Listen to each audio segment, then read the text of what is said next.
tous, merci d'être là. Donc nous allons commencer la manifestation en traversant les villes, les rues les plus commerçantes de Biarritz pour bien leur montrer qu'on est contre ce G7 qui nous fait chier. Voilà, c'est ça, c'est bien. On va commencer par un geste symbolique, c'est-à-dire qu'on a mis une banderole rouge à l'entrée de la place Clémenceau, ce qui marque l'entrée de cette zone rouge dans laquelle on n'aura aucune permission de rentrer pour que ces messieurs soient bien à l'aise dans leur fauteuil. Ensuite, nous avons les 7 présidents qui vont nous accompagner et qui en cours de route vont avoir un intendu de notre colère avec quelques jets de peinture qui vont les maquiller à jamais. La sous-préfecture nous ayant interdit de terminer sur l'esplanade du casino municipal, la manifestation se terminera où elle a commencé ici, avec un petit défilé de Miss Catastrophe et ensuite une prise de parole. Bonne manifestation à tous.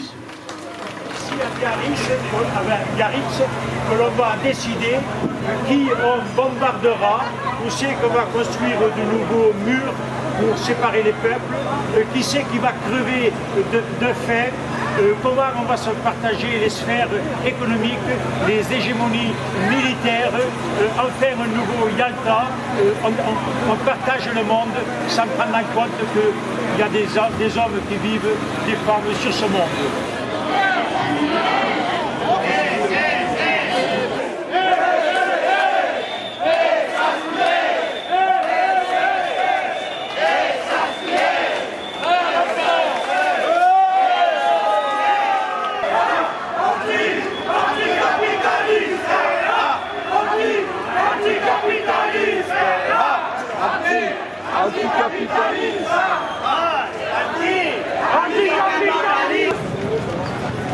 Organisez-vous pour aller à vouloir la célébrer.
Alors je suis la japonaise irradiée, bien sûr. Alors écoutez, bonnes gens, savez-vous que Fukushima, en japonais, ça signifie l'île du bonheur. Voilà. Donc l'agence Fuku, filiale loisirs d'Areva, offre un séjour de 2 semaines à Fukushima à Édouard Philippe, spécialiste de la question nucléaire. L'heureux lauréat recevra à son arrivée à Fukushima une tenue de liquidateur. Il pourra visiter 3 cœurs de réacteurs fondus où même les robots résistent que quelques heures à peine. Il pourra saluer et féliciter les 6 000 travailleurs quotidiens recrutés de force parmi les SDF par la mafia japonaise qui récupèrent une partie de leur salaire. Ces employés tentent de décontaminer, démanteler, refroidir les éléments en fusion pour éviter sans illusion les rejets atmosphériques. Édouard Philippe pourra vivre avec eux sur une zone contaminée évacuée le 11 mars 2011 et où aujourd'hui le gouvernement japonais a remonté le taux maximal d'exposition à 250 millisieverts, soit 12 fois plus qu'en France, pays, nous le savons bien, où les normes sanitaires sont bien trop strictes, comme chacun le sait. Il pourra manger du poisson contaminé, du riz contaminé, boire du thé contaminé, respirer de l'air contaminé. Il pourra poser des questions sur les 150 000 cancers de la thyroïde détectés chez les enfants. Il pourra admirer les magnifiques cuves contenant 1 million de mètres cubes d'eau hautement contaminée que les autorités japonaises préconisent aujourd'hui de rejeter dans l'océan Pacifique. Et enfin, il sera admiratif devant les 648 milliards d'euros investis dans ces chantiers titanesques chaque année. Excellent pour le PIB et donc pour l'emploi, car ici comme là-bas, quand le bâtiment va, tout va. L'agence Foucault vous remercie et espère pouvoir vous offrir un jour un séjour tout aussi enchanteur, Made in France, grâce à nos 18 centrales, à vos 18 centrales, de plus en plus décatives. Alors la prochaine Miss nous vient du Canada, comme vous le savez au G7 il y aura M. Trudeau, Premier ministre canadien. Eh bien maintenant nous allons recevoir une Miss canadienne qui nous vient de la province d'Alberta. Et on le sait bien, la province d'Alberta est bien connue pour ses sables bitumineux, pour ses gaz de schiste, qui bientôt nous seront très accessibles, encore plus accessibles, grâce à la ratification du CETA le 17 juillet prochain, un accord de libre-échange entre l'UE et le Canada par nos chers parlementaires. Donc maintenant, merci d'accueillir Miss Alberta.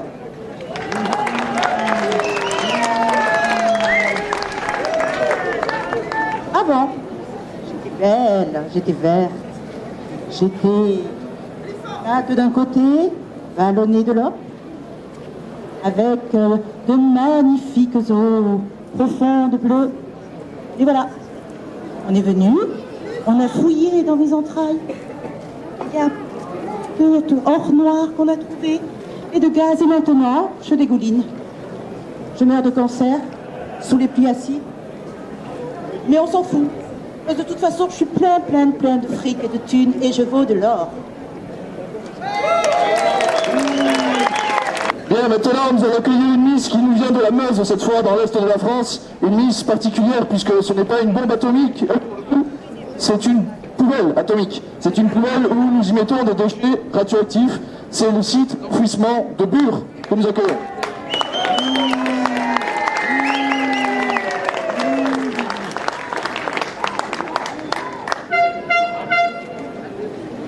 Moi, je suis Bure, une fille de l'Est de la France. Je suis une future géante. Dans mes veines de 280 km de long, on veut me faire fuser des millions de colis nucléaires et autres combustibles usés, mais toujours radioactifs à 99%. Je vais péter la Ford, ou je vais péter tout court. Et puis, j'ai plus le moral, parce que quand j'étais petite, je pouvais jouer sur 2700 hectares de forêt et de champs agricoles. Maintenant, on ne peut plus, c'est tout grillagé. Il y a partout la police. On m'a dit que le traitement commencerait entre 2025 et 2030. Il ne tarde pas, parce qu'ils m'injecteront 2 trains entiers de déchets par semaine pendant 130 ans. J'ai peur. Mais en fait, 2025, 2030, c'est pas pour tout de suite. Peut-être pourriez-vous m'aider? J'aimerais tant redevenir comme avant. La prochaine invitée est une représentante particulière. Elle représente les intérêts des multinationales, les intérêts de l'industrie chimique, toxique.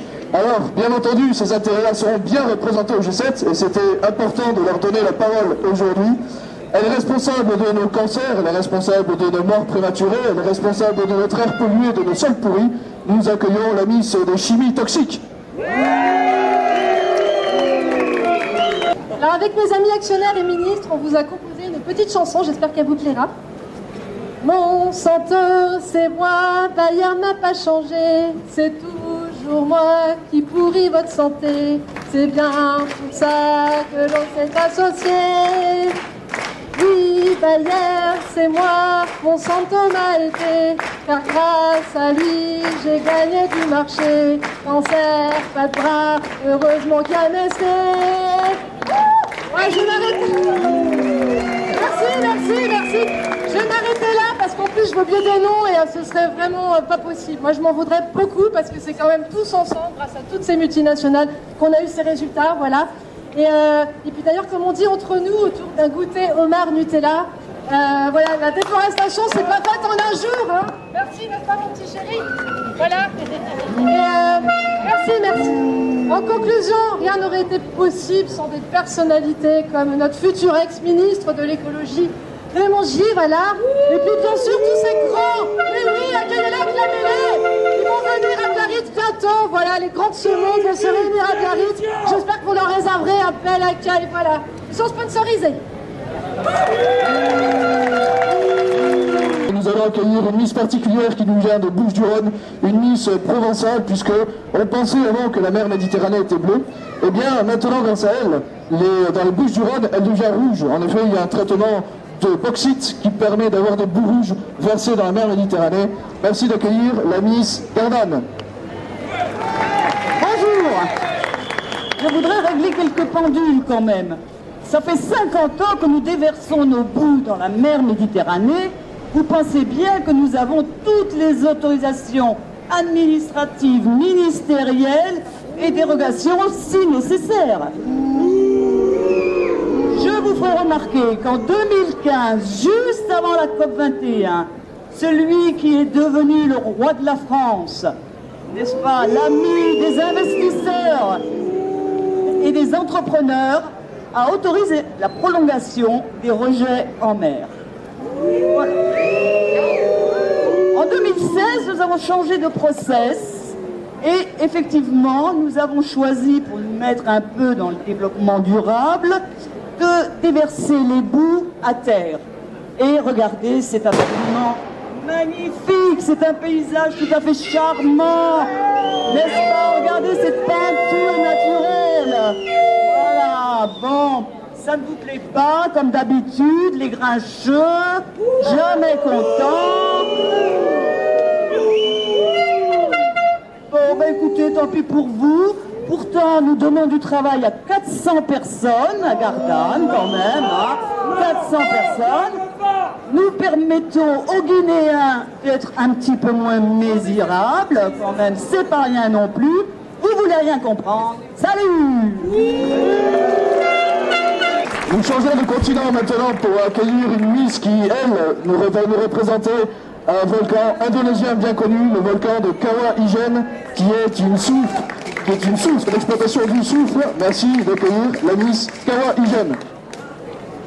Je souffre de tout mon corps. Les épaules me font mal, mes pieds aussi. Je marche pendant 1h30 à travers la forêt tropicale, à travers les caféiers.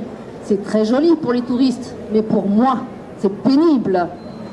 Dans le cratère, je descends dans le volcan de Kawah Ijen. Très joli en Jamaïque, très joli sur l'île de Java. Mais moi, je descends dans un lac acide, plus acide au monde, et je respire les fumées toxiques. Plusieurs fois par jour, je porte mon panier, 100 kilos de minerais dans mon panier. Et je n'en finis pas, je m'use. Je rencontre aussi des gens, des touristes. Alors, je profite de leur vendre un peu de bijoux. Mais mes bijoux, ils sont faits en soufre. Des soufres que je manipule toute la journée avec mes mains que je porte dans mon panier. Et ensuite, je respire et je crache. Je crache mes poumons jaunes. Je n'en peux plus, tout ça pour quelques roupies. Chez vous, c'est peut-être à peine 7 € par jour. Que dis-je, par jour? Oui, enfin, peut-être. Mais moi, en tous les cas, j'en gagne pas assez pour faire vivre mes enfants. Et pourtant, je ne veux pas qu'ils aient cette vie-là. Je voudrais qu'ils aient un peu de terre pour vivre. Mais il faut que je travaille. Et je crois que ce travail-là, je vais y perdre la vie. Il ne me reste plus que 3 Miss à présent, et parmi ces 3 Miss-là, il y a une Miss qui, pour le coup, elle est une vraie bombe atomique, presque 40 fois par heure Hiroshima à l'époque. C'est une Miss qui est née un soir d'avril 1986 en Ukraine, près de la ville de Pripyat. Eh bien, cette Miss est devenue un site touristique officiellement depuis hier, c'est la Miss Tchernobyl.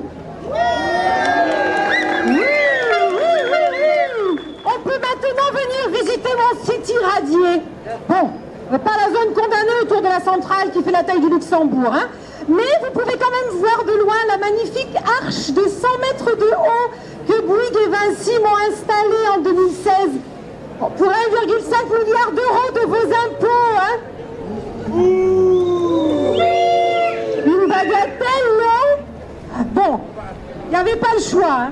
Le grandiose chapeau de milliers de tonnes de ciment que Bouygues, tiens, encore lui, avait construit en 86 pour me protéger pour 30 ans, s'est fissuré au bout de 10. Oh, toutes ces tonnes de ciment pour rien. Mais maintenant, mon deuxième chapeau, lui, va durer 100 ans. Bouygues et Vinci l'ont dit. Bon, peut-être que bientôt, chez vous aussi, les touristes pourront venir se dorer la pilule d'iode à la Cano, à côté de la centrale de Blaye, menacée à chaque tempête, ou à la centrale du Tricastin, menacée à chaque canicule.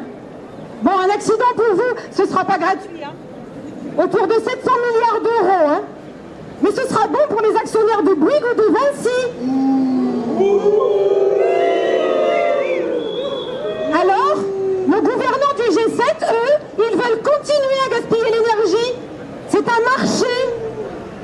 Emballons à gogo, fabriquons à gogo, faisons acheter à gogo, Black Friday, Amazonons, Googleisons, climatisons des supermarchés, des boutiques aux portes ouvertes, surchauffons les bureaux, les immeubles, éclairons des magasins déserts, illuminons des publicités dans toutes les rues, gaspillons, gaspillons, et ce seront des milliers d'années de tourisme radioactif assuré. Nous allons accueillir la Miss la plus vieille pour le coup, puisqu'elle a bientôt 2000 ans. C'est une mine d'or et d'argent en Roumanie que des intérêts privés, que des multinationales et le gouvernement roumain ont décidé de relancer, de réexploiter. C'est la Miss Rosia Montana.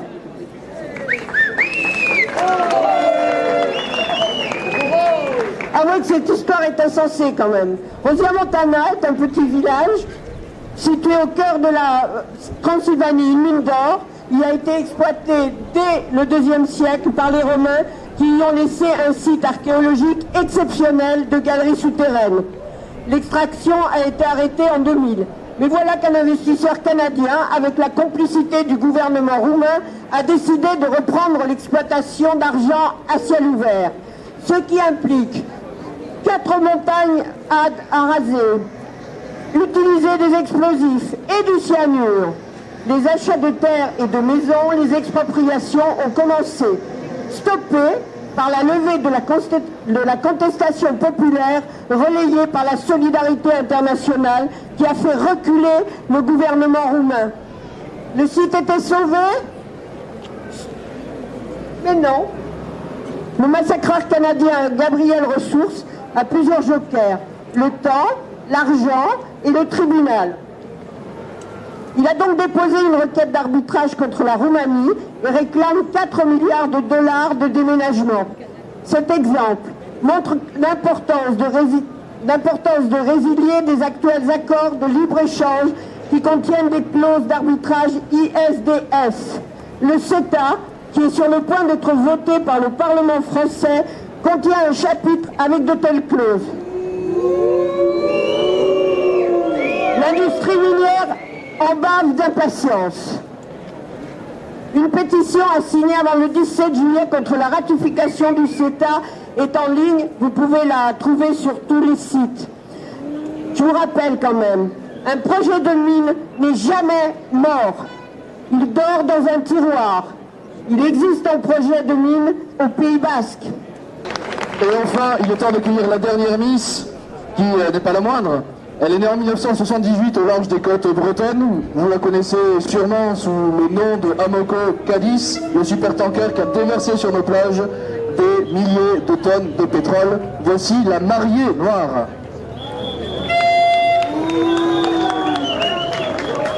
Chers amis, habitants du monde, Biarritz, merci de ce magnifique accueil.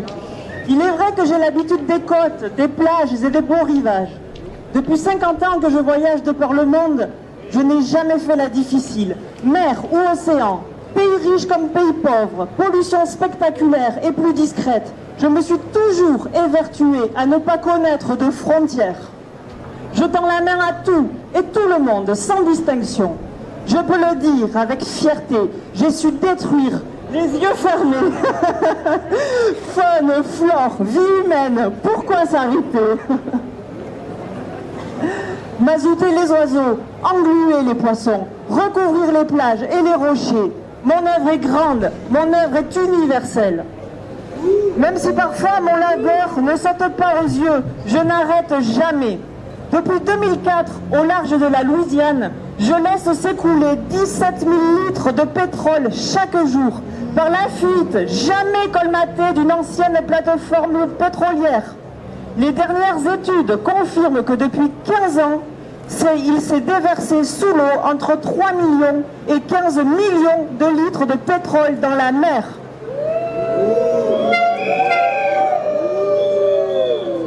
Tout ça n'aurait jamais été possible, bien sûr, sans le soutien indéfectible des armateurs sans scrupules et des entreprises de forage du monde entier. Je tiens à les remercier. Je tiens à vous remercier tous et à vous dire à très bientôt, ici ou ailleurs.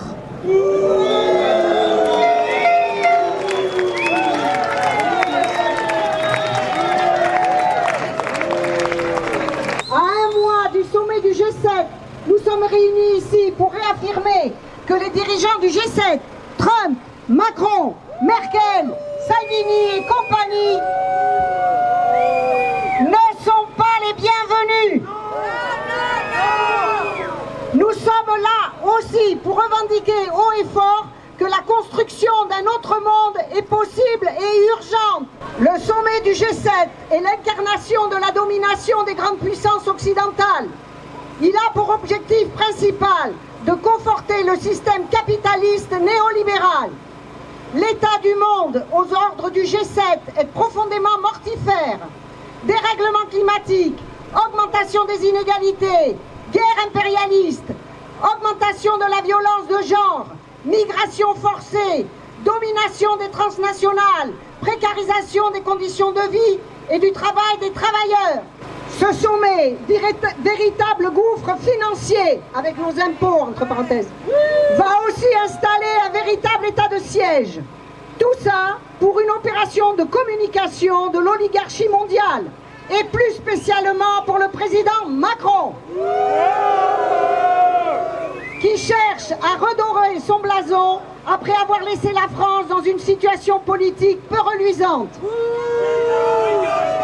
Mais ce sommet va se dérouler au Pays Basque, sur un territoire où la résistance à l'exploitation capitaliste, à l'oppression impérialiste ou hétéropatriarcale sont enracinées et vivaces, ainsi que la solidarité et la volonté de construire un autre monde.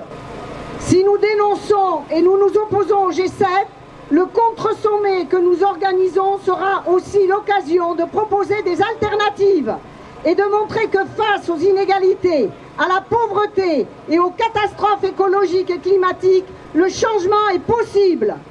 Nous vous donnons donc rendez-vous du 19 au 26 août pour un sommet des alternatives et une grande manifestation le 24 à Andaïroun, mais aussi pour une action de désobéissance civile massive afin de constituer une zone arc-en-ciel entourant le G7.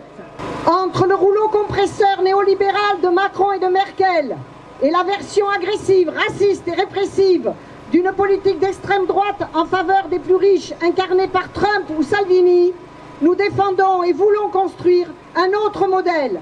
Un modèle basé sur la justice sociale, sans inégalité et respectueux de l'environnement. La réunion du G7 au Pays Basque est un véritable défi. Nous lançons un appel déterminé, autant que serein, à tous les habitants du Pays Basque, ainsi qu'à tous celles et ceux qui viendront d'ailleurs à relever ce défi, à se mobiliser massivement en participant aux événements et manifestations organisés par les plateformes G7S et Alternative G7.